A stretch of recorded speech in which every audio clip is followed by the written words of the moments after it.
지켜드리는 충전 건강발전소의 저는 김영규입니다. 안녕하세요. 박선영입니다. 오늘도 알차고 재밌는 내용으로 함께하겠습니다. 네, 그렇습니다. 자, 오늘은요, 출발부터 제가 질문 하나 던지겠습니다. 네, 씨. 질문하세요. 네. 우리 몸의 혈관의 길이를 모두 합하게 되면 얼만큼 길까요? 글쎄요. 미세한 혈관까지 합치면 네. 엄청나게 1kg? 길 것 같은데. 2kg? 그보다 훨씬 10kg? 더 길겠죠? 100kg? 어떻게 되나요? 네. 모두 이 혈관 길이를 이렇게 더하게 되면 네. 자그마치 이 지구의 2바퀴 반을 도는 10만 킬로미터라고 합니다. 엄청나죠? 정말 엄청난 길이네요. 네, 그렇습니다. 그만큼 이 굉장히 긴 거리인데 이 교통망이 발달을 많이 한 거죠. 우리 몸에는요. 그렇죠. 운전하신 분들도 아시겠지만 이 교통망이 많아지게 되면 굉장히 그 체증도 생기고 뭐 충돌도 일어나는데 그렇죠. 이렇게 혈관망에 이 체증이 생기면 여러 가지 질병이 생깁니다. 네, 그 대표적인 질환 중에 하나가 하지정맥류라는 질환인데요. 네. 딱 듣고 굉장히 생소하고 낯설게 생각하시는 분들 많으실 거예요. 그렇습니다. 하지만 이름은 생소하지만 의외로 이 병에 걸리신 분들이 많다고 합니다. 자, 그래서 오늘은요, 이 하지 정맥류에 대해서 자세하게 알아보겠습니다. 자, 충전 건발 출발해 보시죠. 출발! 지렁이가 기어가듯 울퉁불퉁 솟아오른 푸른 힘줄. 보기만 해도 징그러운 이 생소한 병의 이름은 하지정맥류인데 서구에선 흔하다는 문명병 하지정맥류. 우리나라도 점차 발병률이 높아가는 추세다. 다른 병들처럼 이 병 역시 발병 원인을 정확히 치료해야만 재발이 없다는 반동규 선생님. 특별한 기술력으로 그동안 수많은 환자들의 고통을 말끔히 없애줬다는 그를 오늘 만나본다. 네, 오늘 함께 해주실 흉부외과 전문의 바로 이 길흉부외과의 반동규 선생님을 모셔보겠습니다. 선생님, 안녕하세요. 안녕하십니까. 안녕하세요. 반갑습니다. 자, 오늘 다룰 이 질병이 이 하지정맥류인데요. 이름이 좀 생소합니다. 그런데 이 병을 앓고 있는 분들이 많다고요. 어느 정도나 됩니까? 국내에서는 아직 뚜렷하게 보고된 바는 없지만 한 네. 5에서 10% 정도를 차지하고 있다고 합니다. 예. 서구 유럽이나 미국 같은 경우에는 크게는 20%까지 보고되고 있는 아주 흔한 질병으로 알려져 있습니다. 네. 그리고 국내에서도 지금 이 병에 대한 인식이 많이 되면서부터 하지정맥류의 보고가 많이 좀 증가되는 추세군요. 그런 추세입니다. 그럼 증가되는 추세만큼 생소하게 생각하시는 분들은 많은데 이 하지정맥류, 이 정의를 좀 어떤 병인지 정의를 내려주신다면? 예, 하지정맥류는 우리가 보통 과거에 이제 어른들이 다리에 울퉁불퉁 튀어나왔던 힘줄을 말하는 게 보통 하지정맥류입니다. 예, 그리고 젊은 여자들 같은 경우에는 다리에 거미양 정맥류라고 하는 거미줄처럼 빨갛게 아니면 파랗게 보이는 미세한 혈관들이 바로 하지정맥류라고 할 수 있습니다. 이 병은 그 정맥류, 다리에서부터 심장으로 가야 될 피들이 심장으로 가지 못하고 다리 쪽에 모여 있으면서 울퉁불퉁하게 뱀처럼 생겼다고 해서 하지정맥류라고 불리기도 합니다. 그렇군요. 이렇게 뭐 다리에 힘줄이 불뚝불뚝 튀어오른다거나 아니면 이렇게 거미망처럼 되는 건데 이 혈액순환장애라고 들었는데 혈액순환장애라면 보통 이 심장병을 많이 맞아요. 생각하시는데 네. 다리 쪽하고는 약간 좀 의외다. 그런 분도 있을 것 같아요. 어떻습니까? 이게 그 하지정맥류라는 거는 정맥에 문제가 생긴 겁니다. 심장과 관계된 거는 주로 동맥과 관계돼 있고 하지정맥류에 주로 관계되는 우리 장단지 근육은 제2의 심장이라고 불릴 만큼 정맥 순환을 도와주는데 중요한 역할을 합니다. 그렇군요. 장단지 근육이 수축 이완하면서 그 심장으로 정맥혈을 보내기 때문에 장시간 앉아 있거나 아니면 서서 일하시는 분들 같은 경우는 장단지 근육을 자주 풀어주시는 게 이 병을 예방하는 길이기도 합니다. 이 정맥 혈을 올려주는 펌프 역할을 하는 거군요. 예, 맞습니다. 근데 이제 이 병의 정확한 원인은 어떤 게 있을까요? 원인은 여러 가지를 둘 수 있습니다.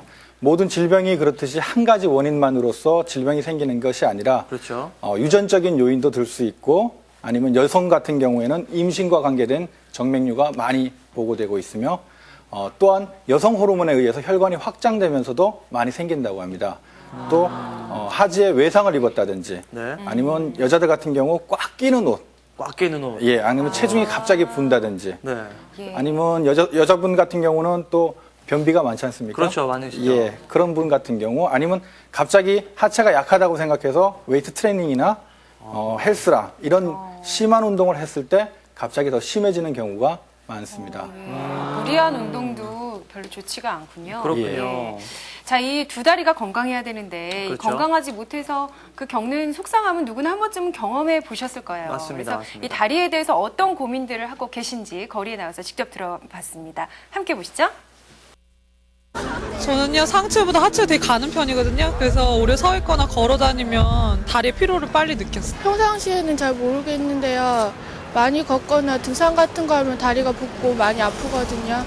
농구 심하게 운동하고 나서 힘들어가지고 농구도 다 못하고 그 다음날 일어났을 때 다리에 지기도 많이 나고 아파가지고 그 다음날 생활하기도 불편한 때 적이 있었어요. 친구들이랑 장시간 돌아다니면 다리 약간 근육 생기면서 땡기고 아파요.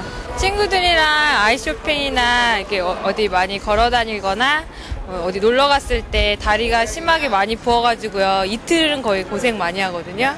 그래서 고민입니다. 친구가 같이 목욕탕 가는데 보니까 혈관이 좀 이렇게 보이고 해가지고 좀 불편하지 않을까 그렇게 생각한 적이 있습니다.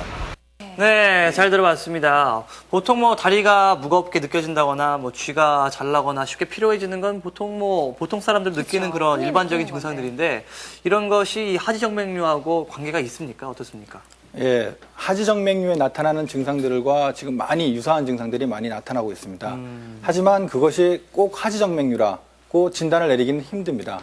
그리고 환자분들도 처음에는 관절염이라든지 아니면 뭐 디스크 이런 문제 때문에 생기는 건 줄 알고 정형외과나 다른 뭐 의원급에서 그렇죠. 치료를 물리 치료를 받는 경우가 많습니다. 그렇군요. 그러면 검사를 받아봐야만 알 수 있다라는 건데 또 병원에 늦게 찾아오시는 것도 참 문제가 될 것 같아요. 오히려 그렇게 알기가 힘들기 때문에. 그렇죠. 예, 왜 그런가 하면 아직까지 하지정맥류가 병이다. 지금 나타나는 증상들이 내가 무슨 병이 있어서 그런가 보다는 일을 많이 해서 아니면 그렇죠. 예, 장시간 많이 앉아 있거나 이런 것들 때문에 생긴다고 생각하는 분들이 많습니다. 이렇게 방치가 되는 경우도 많이 있는데 심각하게 위험해지거나 그런 경우도 있습니까? 어떻습니까? 예, 하지정맥류는 생명을 위협하는 그런 질환은 아니지만 그렇군요. 그런 것을 오래 방치해 둔다면 다리가 무거운 증상 아니면 가렵다든지 이런 간단한 증상에서부터 심지어는 습진이라든지 궤양이라든지 아니면 피부 변색까지 유발하는 아주 심각한 질환을 나타낼 수도 있습니다. 그렇군요. 네. 정말 호미로 막을 걸 가래로도 네. 못 막는 사태가 발생할 수도 있겠네요. 그러네요. 자, 이번에는요, 이 선생님께서 병원에 온 환자들을 대상으로 통계를 내셨다고 합니다. 네. 제가 그것을 기초로 그래프를 만들어 봤는데요. 함께 보면서 설명해 주시죠. 예, 저희 병원에서 조사한 하지정맥류 환자들의 분석입니다. 네.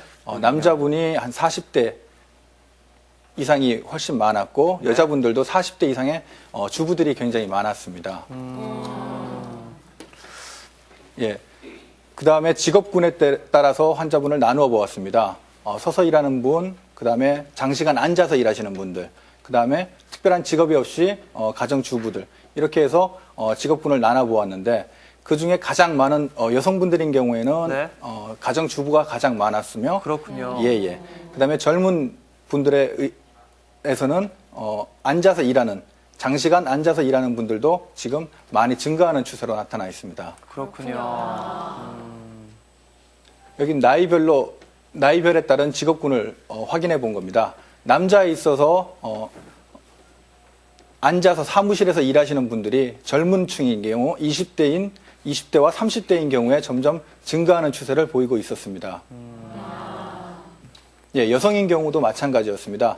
20대에서 40대인 하지정맥류 환자들에게서 직업군을 확인해 본 결과 30% 넘게 차지하고 있었으며 특히나 여자분들 경우는 임신과 관계된 질환이기 때문에 네. 40대 이후에 주부에서 많은 수를 차지하고 있었습니다. 그렇군요. 이렇게 40대 이상의 연령층에서 환자가 많은 이유가 특별한 이유가 있습니까? 40대에서 발생률이 높다는 건 아니고 네. 40대에서 발견이 많이 된다고 생각하시면 됩니다. 그렇군요. 왜냐하면 20대나 30대인 경우에는 생활력이라든지 사회활동이 왕성하기 때문에 그때는 모르고 지냈던 병들이 그렇죠. 40대 이후에 자기 건강에 대한 신경을 쓰면서부터 이게 병이 아닐까 하는 생각 때문에 많이 병원을 찾아오기 때문에 발병률이 높다고 생각할 수 있습니다. 근데 이렇게 아까 전에 그래프를 보니까 남자들보다는 여자들이 좀 더 많이 걸리는 것 같은데 그건 왜 그렇습니까? 예, 여자들인 경우에는 언제나 한 번은 임신하는 경험이 그렇죠. 있기 때문에 그렇죠. 그 경험 때문에 훨씬 더 증가한다고 볼 수 있습니다. 특히나 또 여성 호르몬은 혈관을 확장시키기 때문에 그런 정맥류의 발생을 더욱더 빈도를 높일 수 있습니다. 호르몬의 영향도 있군요. 네. 그렇군요. 또 이 주부분들도 굉장히 많으신 것 같은데 서서 일하는 사람들한테 많이 오는 걸로 지금 통계가 나와 있는데 저희처럼 이렇게 서서 진행하게 되는 것도 올까요? 가능성은 높습니다. 그렇군요. 네. 의자를 마련해 주시기 바랍니다. 네, 하여튼 네, 농담이었고요. 근데 앉아서 이제 있으신 분들도 점점 늘어난다고 하셨는데 그 이유가 있습니까? 서서 일하는 것과 마찬가지 앉아서 일할 때도 장시간 다리를 꼬거나 아니면 요새 같은 경우는 인터넷 문화가 발달돼서 그렇죠. 예, 몇 시간 동안 계속 앉아서 일을 할 경우 하지에서부터 심장으로 피의 정맥류의 순환이 차단되게 됩니다. 네. 그 시간이 자꾸 증가하게 되면 정맥류는 생길 가능성이 훨씬 높다고 지금 보고되고 있습니다. 그렇군요. 아니면 뭐 이렇게 귀성길이나 장기간 운전할 때 있잖아요. 뭐 열 몇 시간씩 할 때도 다리가 약간 좀 앉아 있는데도 불구하고 저리고 막 불편한데 맞아요. 이럴 때도 유발될 수가 있는지 궁금하거든요. 마찬가지 원인 때문에 그렇습니다. 다리에서부터 심장으로 가는 정맥류가 차단이 되기 때문에 그래서 저희들이 뭐 오랜 시간 장기간 운전을 한다든지 할 때는 한 5분 정도 쉬었다 가라고 얘기하는 것들이 네. 바로 그런 원인 때문입니다. 네. 그 모든 병이 그렇긴 하지만 또 유전적인 요인도 있지 않을까라는 생각은 드는데 어떻습니까? 이 병은 유전적인 요인이 제일 높다고 할 수 있는 병입니다. 저희 병원에서 조사한 바는 50% 이상이 가족력이 있다고 보고되고 있습니다. 그렇군요. 물론 가족력이 있다고 100% 다 생기는 건 아니지만 네. 그 가족력이 있는 분들이 임신이라든지 서서 일을 하신다든지 장시간 앉아서 일을 많이 하시는 분 같은 경우는 훨씬 생길 확률이 높다고 볼 수 있습니다. 예, 집에 가서 가족들 다리를 다 그렇죠. 확인을 한번 확인해 보시고 해봐야겠습니다. 말이죠. 네, 그렇습니다. 예. 자, 오늘은요, 이 하지 정맥류에 대해서 알아보고 있습니다. 오늘은요, 또 굉장히 또 여러분들이 고민도 많을 것 같아요. 그래서 그들만의 고민 세 가지를 알아볼 텐데, 먼저 제 3위부터 함께 한번 알아보시겠습니다. 함께 보시죠.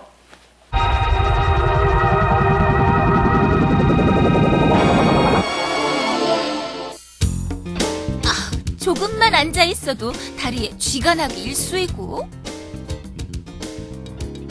조금만 서 있어도 다리가 쉽게 피로한 그녀. 따끔따끔 심한 통증은 다반사고 아침에 일어나면 다리가 둥둥 부어올라 속이 상하다는데 호라? 다리에 퍼렇게 비치는 이 도드라진 핏줄들은 다 무엇인고? 매일매일 이렇게 저리고 아픈 다리 해결 좀 해주실래요? 저렇군요. 여성분들이 저렇게 정말로 그런 걸 많이 느끼시는지 궁금합니다. 어떻습니까, 선영 씨? 글쎄, 뭐 높은 힐을 신었다든지 그럴 때 많이 걸었을 때 그런 증상이 있긴 하지만 네.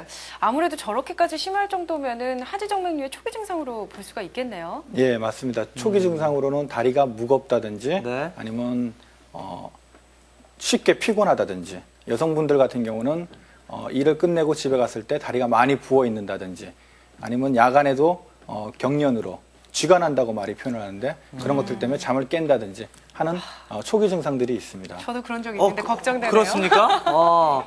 이렇게 이 거미 이 그물처럼 이렇게 보이는 건 왜 그렇게 되는지 궁금합니다. 그거는 정맥류의 크기에 따라 차이가 있는 겁니다. 그렇군요. 그것도 정맥류의 일종인데 정맥류라는 것은 우리가 크게 나눠서 심부정맥에 생기는 정맥류가 있고 네. 그다음에 대복제 정맥에 생기는 정맥류가 있고 네. 그거보다 크기가 작은 망상정맥이라든지 모세혈관에 판막에 문제가 생겨서 생기는 정맥류입니다. 그렇군요. 그 경우에는 보통 저희가 특별히 증상이 없는 경우에는 치료를 안 하지만 증상이 많이 있다든지 아니면 미용상 너무 보기 싫다든지 하는 경우에는 치료를 많이 하고 있는 경우입니다. 굉장히 아까 보신 분은 다리가 쉽게 피로하고 따끔따끔 아프다고 하셨는데 어떤 증상이 있는지 궁금합니다. 증상에는 아까 전에 얘기한 것대로 다리에서부터 심장으로 피가 못 갔을 때 생기는 증상들입니다. 다리 쪽으로 피가 많이 몰려 있을 때 다리가 우선 무거울 거고 그렇죠. 두 번째로는 다리 쪽으로 쉽게 지치게 되겠습니다. 네. 그리고 세 번째로는 아까 전에 얘기한 바로 가려움증이라든지 아니면 그쪽으로 피부, 습진 이런 것들을 많이 동반되기도 합니다. 그렇군요. 그럼 만약에 그런 경우에는 어떤 치료법이 필요할까요? 우선 생기기 전에는 증상들만 나타났거나 그다음에 혈관들이 비쳐 보이지 않을 경우에는 우선은 아까 전에 얘기했듯이 장단지 근육을 많이 수축과 이완을 할 수 있는 앉았다 일어나기라든지 아니면 발목을 좀 자주 회전시켜준다든지 그런 활동으로서 우선은 보존적인 요법으로 할 수 있지만 가족력이 있다든지 자기가 그럴 가능성이 높은 이러신 분 같은 경우에는 치료용 압박 스타킹이라고 하는 스타킹을 착용함으로써 네. 보존적으로 어느 정도 병을 예방할 수는 있습니다. 그렇군요. 뭐 약물 치료나 그런 것은 없습니까? 어떻습니까? 그러니까 아까 전에 얘기한 정맥류 중에서 모세혈관 정맥류 네. 그런 경우에는 약물을 사용하시지 약물을 않고요. 그런 경우에는 약물 치료를 원칙으로 하고 그렇군요. 있습니다. 예. 가는 혈관인 경우에는 네. 저희가 무슨 수술로 빼내거나 치료를 하기에는 너무 힘들기 때문에 그렇군요. 그런 경우에는 약물 치료로 깨끗하게 효과를 볼 수 있습니다. 이 정맥류가 이 정맥 혈관이 이렇게 늘어나는 건데 이 혈관을 이렇게 약간 수축시킨다든가 강화시키는 그런 약물이 약간 몸에 부담이나 네. 약간 안 좋은 어떤 안 좋지 그런 않을까? 영향을 미치지 않을까 걱정이 되는군요. 예, 약간요. 정맥류 어떻습니까? 치료는 그 망가진 혈관을 없애는 게 정맥류 치료의 원칙입니다. 아, 그렇군요. 그래서 가는 혈관이라도 망가진 혈관이라고 할 때는 어쩔 수 없이 정상으로 돌리기는 힘듭니다. 왜 그런가 하면 그쪽 안에 있는 판막에 이상이 생겨서 나오는 거기 때문에 아직까지 판막을 저희가 다른 걸로 대처를 한다든지 하는 기술은 없기 때문에 그렇죠. 아예 그 망가진 혈관을 없애는데 저희가 지금 사용하고 있는 혈관 경화제는 우리 뭐 지금 많이 유행을 일으키고 있는 보톡스처럼 FDA 승인도 난 제품이기 때문에 그렇게 그 혈관 경화제를 물론 많이 사용한 경우에는 심장이라든지 폐에 부담을 줄 수는 있지만 네. 그 정도까지는 안 사용하는 경우에는 충분히 안정한 약이라고 할 수 있습니다. 네, 선생님과 충분히 그렇군요. 상의를 하고 사용을 네. 하면 문제가 없겠죠. 맞습니다. 네, 그럼 계속해서 이 치료하는 사진을 보면서 네. 설명을 들어보도록 함께 하겠습니다. 보시죠. 이분은 아까 전에 얘기한 거미양 정맥류 환자입니다. 그렇군요. 예, 주로 저기 보이는 파란색 혈관과 빨간색 혈관이 주로 보이는데 네. 파란색 혈관은 망상정맥류라고 하는 혈관으로서 2mm 이상 확장된 경우입니다. 그래서 지금 혈관 경화제는 약을 먹거나 이런 경화제 치료법이 아니라 그 혈관 자체에다가 저희가 혈관 주사를 놓음으로써 그 혈관을 망가뜨린 그 옆에 그림을 보시면 주사하고 난 후에 혈관들이 다 사라지는 모습을 볼 수 있습니다. 그렇네요. 그리고 몇 시간 지나면 다시 혈관들이 진해지면서 괴사를 일으키게 됩니다. 그러니까 그렇군요. 몸속으로 흡수된다고 생각하시면 됩니다. 네, 알겠습니다. 이렇게 굉장히 그 여러 가지 그 치료법이 또 있는데, 자, 첫 번째는 이 거미양 정맥류에 대해서 알아봤습니다. 자, 이제는요, 그들만의 고민 두 번째를 알아보겠습니다. 제 2위 함께 확인해 보시죠. 함께 하시죠.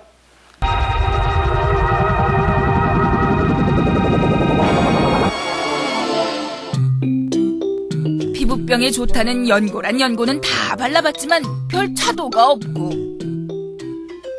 병원에선 피부병이 아니라는데 마음 잡고 일을 해보려지만 그것도 잠시 이렇게 뻑뻑 긁지 않고선 잠시도 가려워서 가만 놔둘 수 없는 내 다리 매일 벅벅 다리 긁는 남자에서 어떻게 벗어날 길 없을까요? 네, 정말 피부병도 아닌데 저렇게 그렇죠. 계속 긁다 보면은 오히려 저렇게 긁다가 큰일 날 것 같아요. 맞습니다. 네. 어떤가요? 우선은 가려움증 같은 경우는 피부과 질환이 많으니까 피부과 진료를 먼저 받아보시고 네. 거기서도 특별한 원인이 없는 경우에는 혈관에 관계된 질환을 의심해 볼 수가 있습니다. 정맥류 같은 경우에는 다리 쪽으로 피가 몰려 있기 때문에 가려움증이라든지 습진 이런 것들을 많이 동반하기 때문에 혈관 검사를 한번 확인하시는 게 좋을 것 같습니다. 보통 많은 분들이 핏줄이 약간 도드라진 걸 보면서도 이것 때문에 가렵진 않을 거라고 생각하시는데 네. 관계가 있는 거죠, 그러면? 예, 관계가 있는 경우가 많습니다. 그렇군요. 네. 여러분들도 그냥 긁지 마시고 약간 그러실 때는 한번 병원에 찾아가 보시기 바랍니다. 아시겠죠?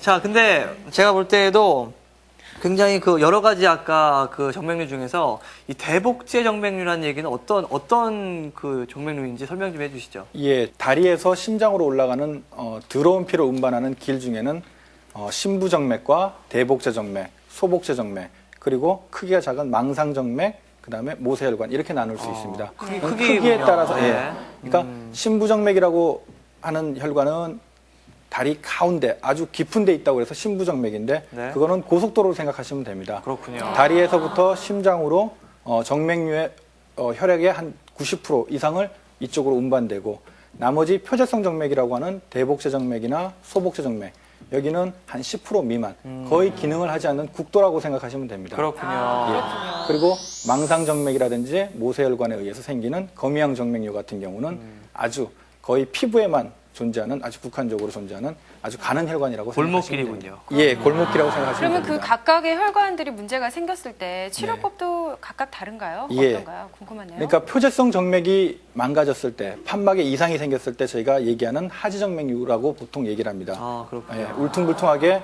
튀어나온 혈관을 얘기할 때 보통 표재성 정맥에 판막에 이상이 생겨서 나타나는 게 보통 하지정맥류고, 그 다음에 2차성으로 심부정맥이 망가져서 그 기능을 못하기 때문에 대신해서 표재성 정맥이 커진 경우는 2차성 하지정맥류라고 합니다. 이 2차성 하지정맥류의 경우에는 치료가 아직까지는 근원 치료는 없습니다. 그렇군요. 예, 보존적인 치료만 가능하고 아직 근원적인 치료는 없는 상태이고, 그러니까 표재성 정맥류가 망가졌을 때는 그 근원되는 부위, 보통 대복제정맥은 사타구니에서부터 심부정맥과 나눠지는 국도이기 때문에 거기를 차단해 주셔야 되고, 그렇군요. 그다음에 소복제정맥인 경우에는 우리 무릎 뒤쪽에 쏙 들어간 오금이라고 하는 네. 그 부위에서 시작되기 때문에 근원되는 부위를 치료하시는 것이 재발이라든지 다른 문제점을 유발시킬 수 있는 그런 방법을 줄일 수 있는 방법입니다. 그렇군요. 네. 레이저로도 치료할 수 있다는 얘기를 들어본 적이 있는데 어떻습니까? 예, 어떤 요새 경우에 레이저는 사용하죠? 의학에서 가장 각광을 받고 있는 치료 기구라고 할 수 있습니다. 네. 저희가 지금 사용하고 있는 980나노미터의 높은 파장으로 해가지고 그 혈관 그 자체에다가 조사를 합니다. 밖에서 쏟는 것이 아니라 혈관 내벽에다가 조사를 해가지고 혈관을 망가뜨리는 방법인데, 그렇군요. 여기도 모든 정맥류에 다 대상이 되는 것이 아니라 네. 초기 간단한 정맥류라든지 이런 분들한테 해야지 효과가 있는 걸로 보고되고 있습니다. 자, 그럼 여기서 이 사진 보면서 한번 설명을 들어보겠습니다. 함께 보시죠. 예, 이분 같은 경우는 대복제 정맥이 망가진 경우입니다. 그렇군요. 예, 사타구니서부터 나와 지금 보기에는 허벅지 뒤쪽으로 장단지 쪽으로만 정맥류가 있어서 이것만 치료하면 된다고 생각을 많이 하십니다. 그래서 간단히 뭐 혈관경화제나 아니면 간단히 그 부분만 제거하는 걸로 어떻게 해결이 안 되냐고 묻는데, 이분 같은 경우도 대복제 정맥 그 사타구니 쪽을 도플러 초음파로 검사해 본 결과 네. 그쪽에서부터 피가 역류가 돼가지고 생기는 거기 때문에 그렇군요. 튀어나온 부위는 빙산의 일각이라고 생각하시면 됩니다. 안 보이는데, 그러니까 보이지 않는 부분을 치료를 해 주셔야지 재발이라든지 이런 걱정이 없습니다. 예. 예, 이분도 마찬가지 대복제정맥이 망가진 경우입니다. 지금 보는 무릎 아래쪽만 튀어나와 있는데 이것은 그러네요. 대복제정맥이 사타구니에서는 굉장히 깊은 쪽에서 진행을 때문에. 하고 네. 무릎을 지나가면서 피부 가까이에 돌출되게 됩니다. 그렇기 때문에 우리가 보이는 병은 무릎 쪽에만 병이 있는데 왜 사타구니를 치료하느냐 하는데 그 원인은 대복제정맥부터 생기기 때문에 나타나는 것입니다. 그렇군요. 이분도 마찬가지입니다. 정강이 쪽으로 돌출된 혈관을 제거해가지고 후에는 깨끗하게 치료가 된 상태입니다. 그렇군요. 그렇군요.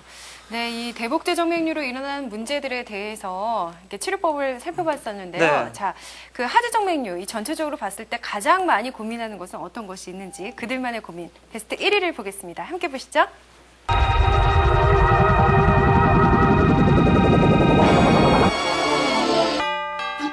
한참 꽃다운 나이. 남들은 미니스커트로 마음껏 청춘을 과시하지만 늘 바지만 입는 이 여자. 모다리도 아니고 각선미가 남들만 못해서도 아닌데 치마를 입는 일은 그녀에겐 그림의 떡일 뿐. 나도 치마를 입고 싶다고요. 네, 이 치마를 입을 수 없다. 정말 여성분들한테는 그 정말 치명적인 마음 아픈 일이에요. 네, 그런 예. 거죠. 어떻습니까? 선영 씨는 치마를 잘 입으시나요? 저는 치마 입는 거 굉장히 좋아하는데 예, 하지 정맥류 생기지 않도록 조심하시기 오래 서 바랍니다. 있으면 안 되는데요. 그렇습니다. 예. 하여튼간에 이런 일 때문에 병원 찾아오시는 분들도 많이 계시죠. 어떻습니까? 예, 그 하지정맥류는 아까 전에 얘기했듯이 증상이 100% 있는 건 아닙니다. 환자분에 따라서 굉장히 우리가 봐도 진짜 혐오스러울 정도로 많이 튀어나와 있는 분들도 증상이 전혀 없으시고 단지 치마를 입고 싶어서 그렇군요. 아니면 대중목욕탕에 가고 싶어서 오시는 분도 많습니다. 최근에 71세 된 할머니 분께서 오셔서 증상은 전혀 없으시고 치마는 좀 입고 싶다고 자기가 마지막으로 치마는 좀 입고 싶다고 해서 그렇군요. 치료해가지고 이번 봄이나 여름 때는 치마를 그것도 좀 짧은 치마를 한번 입어보시겠다고 생각도 있으셨습니다. 네, 정말 다리에 이 지렁이가 엉켜 있는 것처럼 정말 보기가 안 좋은데 이렇게 구불구불하게 이렇게 툭 튀어나오는 이유가 뭘까요? 그렇게 생각하시면 돼요. 다리에서 심장으로 혈액이 올라가야 되는데 올라가는 혈액들은 서 있게 되면 중력 때문에 다시 내려오게 됩니다. 그것을 방지하는 문이라고 하는 판막이 있게 네. 되는데 그 판막은 다리에서부터 심장으로 올라갈 때는 문이 열리고 그 다음에 서 있을 때 중력 때문에 내려올 때는 막게 돼 있습니다. 근데 이 판막이 여러 가지 아까 전에 얘기한 요인 때문에 입구가 안 맞아서 늘어난다든지 하는 그 원인 때문에 심장으로 가야 될 피들이 다리 쪽으로 자꾸 몰리는 겁니다. 그렇군요. 이렇게 지렁이처럼 구불거리는 이런 어떤 그 증상을 제거하는 것이 굉장히 좀 쉽지 않을 것 같은데 어떻게 제거하죠? 그 방법에는 여러 가지가 있습니다. 수술적인 방법도 있고 아까 전에 얘기 드린 레이저 요법, 약물 요법, 그다음에 요새는 그쪽으로 해가지고 고주파로 때려서 하는 방법도 있고 그다음에 기계를 사용해서 제거하는 방법도 있습니다. 여러 가지 방법이 있습니다. 하지만 그 여러 가지 방법 중에 제일 중요한 원칙은 근원되는 부위부터 아까 전에 얘기한 사타구니에서 시작되는 대복제정맥류는 그쪽에서부터 원인을 제거를 해주셔야 되고 그 방법 중에 하나가 스트리핑이라고 하는데 어떻게 생각하시는가 하면 우리 옛날에 그 어머님들 그 팬티 고무줄 빠졌을 때 이렇게 껴가지고 이렇게 연결시키는 방법. 그렇죠. 네. 그런 방법으로 사타구니서부터 시작을 해서 무릎 쪽으로 혈관을 빼냅니다. 그리고 나머지 거기서부터 가지를 친 조그만 가지들은 미세 절제술을 이용해서 흉이 남지 않을 정도로 조그만 구멍을 내서 일일이 제거하는 방법을 주로 사용하고 있습니다. 그렇군요. 그리고 그 아까 전에 여러 가지 정맥류에 대해서 설명을 해주셨었는데 만약 보이지 않는 혈관일 경우에는 어떻게 치료를 할 수가 있나요? 예, 보이지 않는 혈관은 저희가 육안으로 봐서는 튀어나온 혈관만 보이는 거고 도플러 초음파라는 기계를 통해서 보게 되면 안에 어디서부터 시작되고 그다음에 진행이 어디까지 되는가 그다음에 우리 관통정맥이라고 아까 전에 얘기한 신부정맥, 즉 고속도로랑 국도를 연결하는 샛길이 또 있습니다. 그렇군요. 정상적인 사람한테도 관통정맥은 다 있는데 이 관통정맥에도 판막이 있는데 이 판막이 고장나게 되면 그것 때문에 또 원인이 생기게 됩니다. 그렇군요. 그 관통정맥은 육안으로서는 볼 수 없기 때문에 도플러 초음파를 이용해서 또 관통정맥 깊이 있기 때문에 저희가 수술적인 방법이라든지 다른 방법으로 치료하는 것보다는 도플러 초음파를 이용해서 혈관 경화요법으로 치료를 하게 됩니다. 네, 신기하네요. 알겠습니다. 네, 자 여기서 또 사진 보면서 한번 치료 결과 전후 사진을 보겠습니다. 함께 확인해 보시죠. 예, 이분 같은 경우는 소복제정맥에 문제가 생긴 분입니다. 우리 무릎 뒤쪽으로 주름진 라인 그쪽을 통해서 소복제정맥을 제거를 하고 그 다음에 나머지 튀어나온 그 가지들을 일일이 다 제거를 하고 보기에도 뭐 거의 흉은 남지 않은 상태로. 그러네요. 예. 다음에 이 사진은 골반 정맥류를 동반하고 있는 대복제정맥류의 역류를 갖고 있는 환자입니다.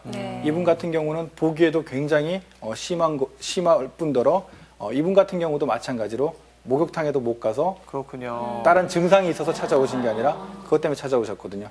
그래서 골반 정맥류 같은 경우는 보통 여성분들에게 많은 정맥류로서 임신 때 많이 고생을 했다든지 그다음에 임신 후에 충분한 휴식을 못 취했을 때 많이 생기는 정맥류의 일종입니다. 네. 근데 이렇게 빨리빨리 찾아서 치료를 하면 모르겠지만 그렇죠. 만약에 치료가 늦어졌을 경우에 합병증도 일어날 수 있을 것 같은데 어떻습니까? 예, 합병증이라고 하면 다리에 그 심장으로 가야 될 들어온 피들이 정체되는 그런 것 때문에 생기는 문제들입니다. 해가지고 아까 전에 얘기했던 가려움증이 심하게 되면 많이 긁게 되고 많이 긁게 되면 그런 감염 때문에 생길 수 있는 궤양이 생길 수 있고 아니면 습진이라든지 그 다음에 그 혈관들이 터져가지고 나타나는 피부 괴사도 피부 출혈도 생길 수 있고 출혈로 인해 가지고 색깔이 변하는 경우도 생길 수 있습니다. 그렇군요. 자, 저희가 이 합병증 사진을 한번 모아봤습니다. 함께 확인해 보시죠. 네, 이분 같은 경우도 피부과에서 그냥 치료를 받았으나 효과가 없던 분입니다. 습진이 많이 번진 경우라고 할 수 있습니다. 그러네요. 그다음에 피부도 많이 거칠어지고 나무 껍질처럼 딱딱하게 변하기까지 합니다.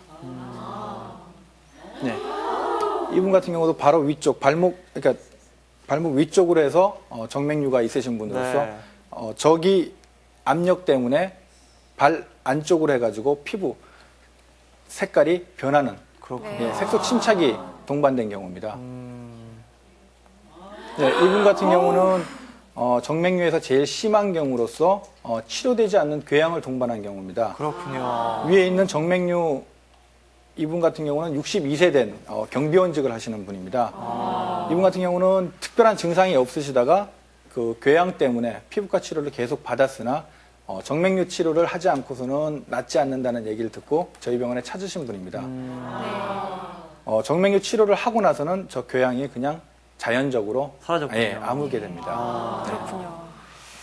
네, 정말 다행입니다. 그냥 보기만 해도 끔찍한데요. 네. 미리미리 예방하는 것이 중요한 것 같습니다. 그렇습니다. 자, 이 건강한 다리를 위해서 많은 분들은 어떤 노력을 기울이고 있는지 궁금하지 않으세요? 궁금합니다. 네. 예, 그들만의 해결법 함께 보시죠. 보시죠. 그러니까 많이 걷고 들어오면 다리 이렇게 주물러준 다음에요. 이렇게 스트레칭 같은 거 해주고, 그리고 자기 전에 이렇게 왜 크림 같은 거 바르고, 이렇게 높은데 약간 이렇게 베개 같은 거 올려놓고 그 위에 다리에 올려놓고 자요. 저는 다리 관리 특별히 하는 건 없는데 그냥 TV 같은 거 보면서 요즘에 요가가 좋다고 하더라고요. 그래서 한번 해봤는데 뭐 다리 피로도 풀리는 것 같고 뭐 각선미를 위해서도 좋은 것 같고 되게 좋은 것 같아서 계속 하고 있어요. 활동량이 많은 날에는요, 지금 높은 곳에 침대 위 부분에 높은 곳에 비계를 얹혀놓고 자면요, 지금 자리가 한결 더 가뿐해져요. 스트레칭을 자주 해주는데요. 스트레칭을 해주면 다리가 많이 편안해지는 것 같아요. 잘 봤습니다. 저 같은 경우에는 약간 피곤하다거나 그럴 때 이 사우나 같은 데 가서 약간 땀을 쭉 빼는데 도움이 될까요? 이런 것들이 어떻습니까?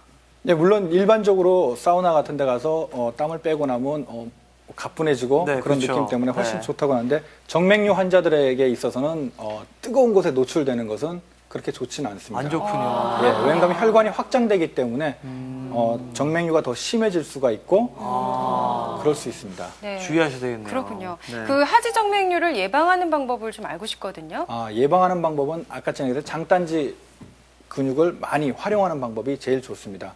그래서 장시간 서 있거나 장시간 앉아 있을 때는 한 1시간 정도 앉아 있는 경우나 서 있는 경우에는 한 5분 정도를 앉았다 일어났다를 한다든지 그다음에 계단을 좀 올라갔다 내려왔다 하신다든지 그다음에 식생활도 마찬가지입니다.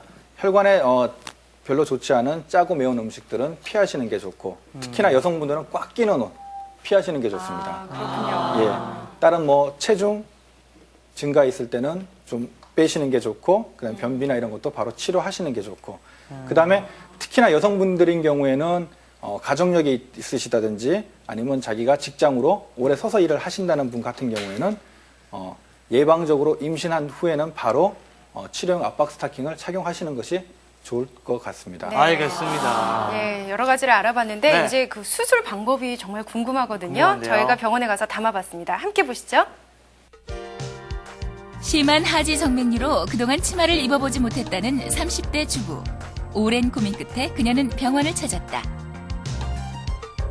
지렁이가 기어가듯 퍼렇게 도드라진 힘줄들. 하지만 눈으로만 봐서는 정확한 진단이 어렵다. 거미줄처럼 얽혀있는 정맥 혈관들 가운데 정확한 발병 부위가 어딘지 알려면 혈관 초음파 검사가 필수. 혈류의 방향을 정확히 보여주므로 역류가 일어나는 것을 체크해준다. 자, 늘어난 혈관들 보이시죠? 네, 그런 것들 다 제거를 하고 다음 검사는 광혈류 측정 검사. 심부정맥에 이상이 있다면 수술이 불가능한데 정맥 기능을 진단해보니 다행히 심부정맥은 정상이란 판정이 내려졌다. 수술만 하면 완치가 가능한 상태. 마침내 수술 날짜가 잡혔다. 오래 진행된 병이기에 혈관이 늘어난 정도가 다소 복잡한 경우. 그래서 여러 가지 수술법을 함께 써야만 한다. 먼저 해야 할 일은 정맥과 정맥 사이를 연결해주는 교통정맥과 관통정맥을 치료하는 일. 하지만 피부 깊숙이 숨어있어 쉽지가 않은데 이럴 때 쓰는 방법이 초음파 유도 혈관 경화요법. 초음파를 이용해 주사할 자리를 정확히 찾아 초음파 화면을 보면서 필요한 부위에 약물을 주입한다. 흉터를 남기지 않는다는 게 이 치료법의 장점. 이제 본격적인 수술을 위해 국소 마취가 이루어졌다. 대복제 정맥류처럼 일직선으로 긴 혈관을 없애는 방법은 정맥류 활거술. 추가 달린 스트리퍼를 혈관에 밀어 넣었다가 잡아당겨 혈관을 제거하는 방식인데 안으로 돌돌 말려 나오므로 신경 손상이 전혀 없다. 하지만 심하게 구불거리는 짧은 혈관들은 절제술로 없애줘야 한다. 아주 작은 절개를 통해 혈관을 찝어내 제거하는 것이 바로 이 절제술인데 이렇게 여러 수술법을 동원해 한쪽 다리를 수술하는 데 걸리는 시간은 약 50분 정도. 2시간 후 두 다리 수술이 모두 무사히 잘 끝났다. 얼마 전 수술의 경과를 보기 위해 들른 또 다른 환자 조승분 씨. 수술 후 그동안 못 입어본 치마를 마음껏 입어서 좋다는 그녀에게 울긋불긋 부끄럽던 예전 다리는 이제 아슬아한 추억으로 남았다. 진짜 지금은 솔직히 너무 편해요. 너무 편하고 가벼워요. 첫째는 뭐 이렇게 피곤하지 않으니까 어디 긴 여행 갔다 와도 다리 피곤한 거 몰랐어요. 하기를 너무 잘했어요. 네, 잘 봤습니다. 오늘 그 수술 받으신 그 화면에 나오신 환자분은 경과가 어떤가요? 네, 수술하고 경과는 이틀 동안은 저희가 그 수술한 부위를 압박을 하게 됩니다. 지혈 목적으로 압박을 하고 이틀 동안은 좀 불편하시지만 네. 그 이후에 그 붕대를 풀고 나서는 정상적인 활동을 다 하시라고 합니다. 그렇군요. 근데 아무래도 수술이다 보니까 치료를 받을 때 좀 아프지 네, 않을까라는 맞아요. 생각이 들거든요. 어떤가요? 그러니까 수술이라고 얘기를 하면 저희가 이제 치과에 가서 발치하는 것도 국소 마취를 하기 때문에 수술이라고 볼 수 있거든요. 그렇죠. 그렇게 생각하시면 됩니다. 망가진 혈관을 제거하는 발치 정도의 생각을 가지고 오시면 환자들이 조금 수술에 대한 두려움을 조금 감소시킬 수 있을 겁니다. 네. 보통 뭐 수술하고 입원을 하는 경우는 어떻습니까? 입원을 해야 됩니까? 아니면 그냥 뭐 일상생활? 아니요, 저희 병원에서는 입원은 안 합니다. 입원실도 그렇군요. 없고 그다음에 하고 바로 걸어가실 수 있을 정도로. 그렇군요. 이게 국소 마취의 장점이고 그만큼 진단과 그다음에 수술 방법이 많이 개발됐다고 생각하시면 됩니다. 알겠습니다. 그 임산부가 하지정맥류가 걸릴 확률이 높다고 그랬는데 임산부 같은 경우에는 어떻게 치료가 가능한가요? 임산부인 경우에는 정상적으로도 정맥류가 생길 수 있습니다. 일시적으로 아래쪽에서 하지에서 심장으로 가는 정맥이 태아 때문에 압박을 받기 그렇죠. 때문에 정상적으로 다리가 붓고 튀어나올 수 있는데 그렇기 때문에 보통 출산 후에 6주에서 8주 정도를 보고 그래도 들어가지 않는 경우에는 치료를 권해줍니다.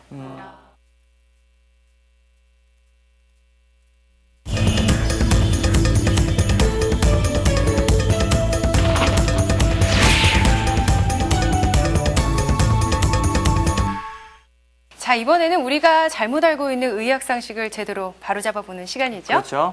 자, 오늘도 역시 마찬가지로 3가지가 준비되어 있습니다. 함께 먼저 화면으로 확인해 보시겠습니다. 함께 보시죠.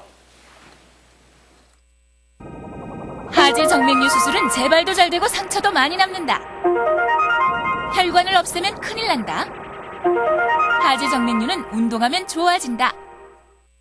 네, 하지정맥류 수술은 재발도 잘 되고 상처도 많이 남는다. 어떻습니까, 선생님? 네, 제일 많이 질문하시는 그런 것 중에 거군요. 하나입니다. 네. 예, 오시면 수술하고 나면 재발이 없는지 아니면 미용적으로 괜찮은지. 과거에는 그냥 진단기구가 좀 많이 떨어졌었습니다. 그래서 아까 전에 얘기한 도플라 초음파를 이용해서 그 근원적인 부위부터 해가지고 치료를 하게 된다면 재발은 많이 줄일 수 있다고 할 수 있습니다. 그렇군요. 그리고 상처도 많이 남는다. 상처 과거에 치료한 분들 같은 경우는 많이 찢기 때문에 네. 척추 마취나 아니면 전신 마취 그리고 수술을 하고도 오랫동안 입원을 하셔야 되는데 지금은 미소 절개 저희가 점이라고 할 수 있죠. 그렇군요. 그 정도만 상처만 나기 때문에 그렇게 크게 문제가 되지는 않습니다. 많이 걱정하시지 마시기 바라고요. 두 번째입니다. 혈관을 없애면 큰일 난다. 네, 이런 게 있는데 어떻습니까? 예, 제가 이제 환자들에게 치료의 원칙은 망가진 정맥은 없애야 된다고 네. 얘기드리면 그거 빼내고 나든지 아니면 제거하고 나면 다리에 힘이 빠지지는 않나 그렇죠. 아니면 뭐 안전뱅이가 되지는 않나 이런 네. 많은 질문을 하시는데 망가진 혈관은 혈관으로서의 기능을 전혀 못한다고 상실한 생각하시면 거죠. 됩니다. 네. 예, 그렇기 때문에 아예 그거를 제거함으로써 신부정맥이라든지 다른 혈관들이 그 기능을 대신 해주기 때문에 크게 장애라든지 문제는 전혀 없습니다. 네, 염려하지 않으셔도 되겠네요. 그렇군요. 자, 다음 잘못된 상식을 볼까요? 네. 하지 정맥류는 운동하면 좋아진다. 오호. 아주 그럴듯한데요. 네. 어떨까요? 예, 물론 생기기 전에는 운동하시는 게 좋습니다. 간단한 아까 전에 얘기했듯이 스트레칭이라든지 뭐 산보라든지 이런 건 좋지만 정맥류가 생기신 분들은 과도한 운동은 오히려 병을 더 진행시킬 수 있는 경우가 더 많습니다. 그렇군요. 자, 이렇게 무리하시면 또 병을 또 키우게 되는 거니까 조심하시기 바라고요. 오늘은요, 새로운 어떻게 보면 생소한 질병, 하지 정맥류를 함께 알아봤습니다.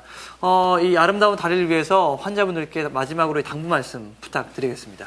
예, 하지정맥류는 진행성 병입니다. 그래서 발견 즉시 바로 전문 병원에서 진단을 받으시고 치료를 하셔야지 나중에 생길 수 있는 합병증이라든지 아니면 회복 기간도 훨씬 단축시킬 수 있다고 생각하시면 됩니다.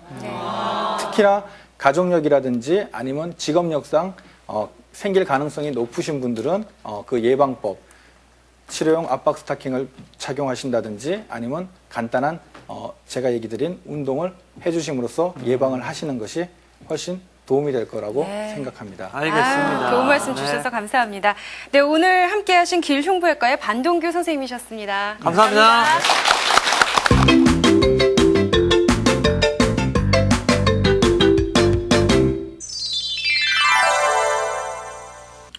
자, 여러분께 건강정보와 함께 재미를 드리는 충정건발의 깜짝 정보 시간이 돌아왔습니다. 네, 또 문제 가져오셨죠? 그럼요. 네, 문제 드리겠습니다. 자, 네. 오늘은요, 이 혈액순환장애에 대해서 알아봤는데요. 오늘은 연관된 문제입니다. 자, 다음 중 혈액순환장애는 어떤 것일까요? 1번 발기부전, 2번 손저림증, 3번 만성피로, 4번 어지럼증, 5번 이명증. 어떤 겁니까? 제 생각에 이명증 빼고 다 혈액순환장애랑 관련이 있을 것 같은 생각이 들거든요. 어렵네요, 문제가. 어렵습니까? 예, 네. 그냥 알려주세요. 자, 답은 바로 1번 발기부전입니다. 네. 나머지 거는요? 그렇죠. 만성 피로는요, 이 초음파 검사했을 때 피돌기를 보면은 정상하고 큰 차이가 없고요. 네. 그리고 이 손저림증은 바로 신경과 관련되는 겁니다. 그리고 이명과 어지럼증은 귀의 문제죠. 네, 정말 새로운 사실을 많이 알았습니다. 그렇습니다. 네. 자, 오늘은 여러분들과 함께 하지정맥류에 대해서 알아봤는데요. 다음 주에도 더 좋은 모습으로 여러분 찾아뵙도록 하겠습니다. 알겠습니다. 네, 여러분 감사합니다. 감사합니다.